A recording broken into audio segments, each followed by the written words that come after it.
Bonjour à tous, je vais vous présenter l'aspirateur souffleur électrique 2600 watts FPBV 2600 de chez Castorama. C'est le premier prix qu'on trouve en aspirateur souffleur pour feuilles mortes chez Casto. Ça vaut à peu près 28 euros. Vous trouvez la même chose chez Leroy Merlin à 29 euros. À mon avis, il ne doit pas y avoir une grosse différence. Je vais vous faire une petite vidéo donc pour vous montrer le montage et son efficacité, tester de façon objective, de façon à pouvoir vous aider dans vos achats. Donc il s'agit d'une belle fabrication chinoise à 27 euros. Il ne faut pas vous attendre non plus à des miracles. Petite précision, donc j'ai préféré faire la vidéo, j'ai fait un pré-montage sans assembler les éléments avant pour bien vous montrer les pièges à éviter et puis les petites coquilles qui sont glissées dans le manuel. Donc en ce qui concerne le manuel, beaucoup de choses qui vont vous être racontées. Ça marche pour un grille-pain, pour une tronçonneuse ou pour une lampe de chevet, hein. Donc alors surtout, hein, vous pouvez tout lire si ça vous intéresse. Moi je l'ai fait, mais alors ça n'a aucun intérêt particulier, si ce n'est de vous alerter quand même sur certaines choses. Par exemple, il ne faut pas le faire sous la pluie, hein. Alors, concernant donc ce montage, vous avez un premier tuyau comme celui-ci avec les deux conduits. Donc vérifiez qu'il n'y a rien dedans. Vous avez ensuite celui qui est tronqué au bout, ça c'est ce qui va être l'aspirateur avec la partie inférieure. Donc c'est très simple. Pour l'assemblage, on va donc utiliser la partie qui a une encoche ici. On va rentrer la partie qui a un petit téton là,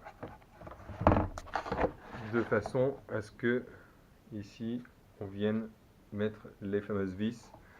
Il faudra d'abord installer le parti soufflage parce que sinon vous ne pourrez pas le faire. Donc pour ça, vous enquillez ici la petite partie triangulaire vers le bas.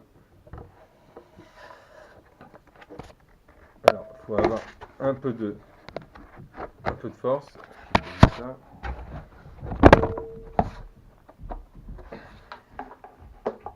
Voilà.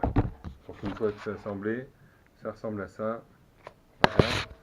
Ensuite, on va assembler l'autre partie.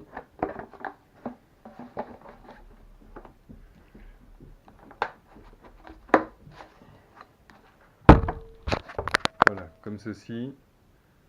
Vous avez un ensemble. Alors, vous avez, si vous tenez dans ce sens-là, vous avez la vis, le trou de la vis d'un côté et celui-ci. Donc là, c'est là où on va mettre la vis. Alors, les fameuses vis.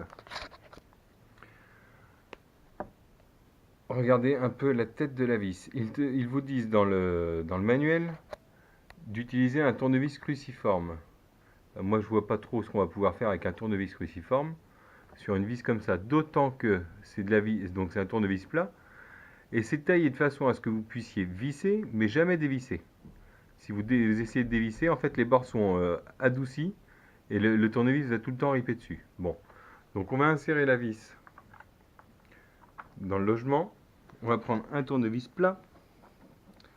Alors, je sais pas trop quel.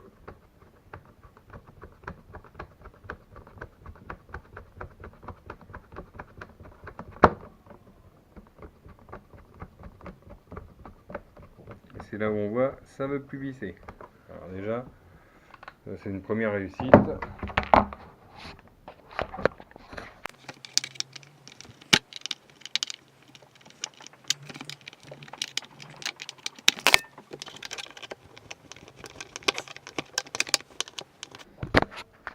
Donc là, voilà, là, une fois que c'est vissé, vous avez mis la vis la plus longue des trois dans cette partie-là. J'essaye de dévisser. Et ben, mon tournevis, il veut rien dévisser du tout. Forcément, ça, je Je m'en doutais, vu que c'est pas... vu que c'est de la vis de merde. Bon. Ça c'est dit. Ensuite, on va faire le montage du chariot. Donc, il n'y a pas trop de précision. On va essayer comme ça.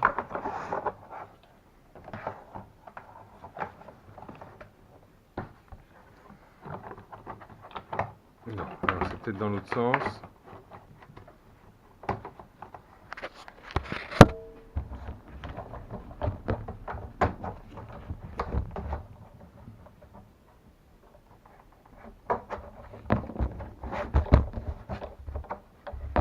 Voilà, donc ça vient dans ce sens-là, comme ça. Alors là, pareil, on n'a pas vraiment de précision.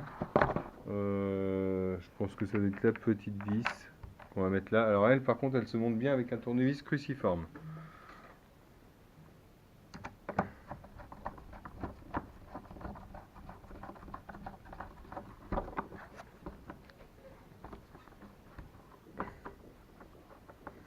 Bon, le serrage, allez, on va dire que quand la vis elle est bousillée, c'est que vous avez assez serré.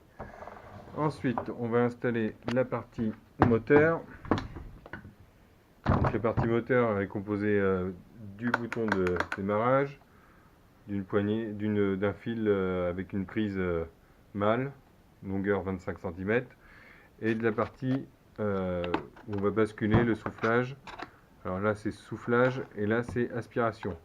Il faut veiller à ce que les positions soient vraiment bien respectées jusqu'au bout, sinon ça aspire moins bien. Donc là on va mettre les deux parties ensemble. Clac, voilà, ça s'en mange pas trop mal. On va prendre la dernière vis qu'il reste. Ah, alors je pensais que c'était la plus longue qu'il fallait mettre là-bas, donc en fait non.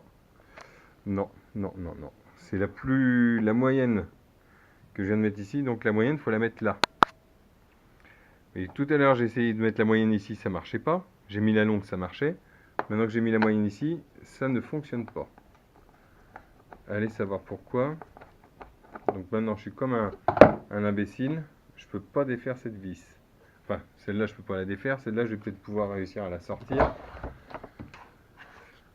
Ah non, je vais pas pouvoir. Putain de merde.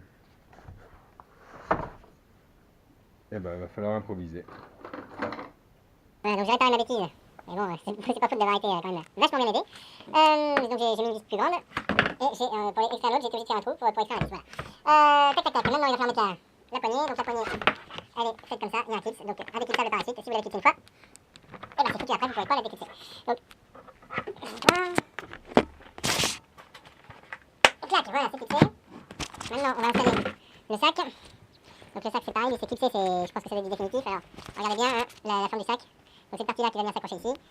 Et cette partie ici qu'on vient enfiler comme ceci. Et qu'on va clipser. Voilà. Là on vient accrocher. On va tenter d'accrocher. Vachement facile.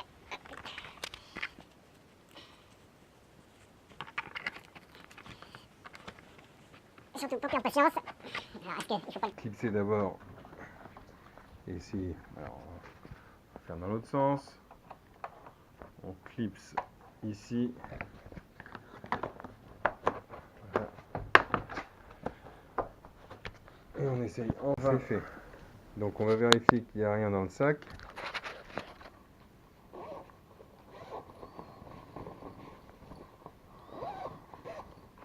Bingo, il n'y a rien. Ensuite, il y a la bandoulière. Une bandoulière. L'engin il est monté, et ben on va aller l'essayer maintenant.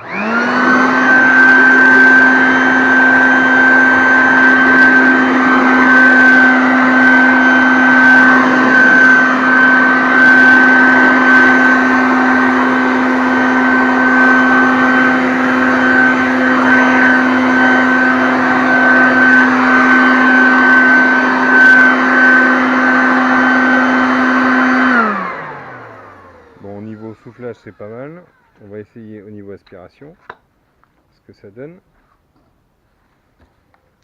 Il faut s'aider des roulettes apparemment.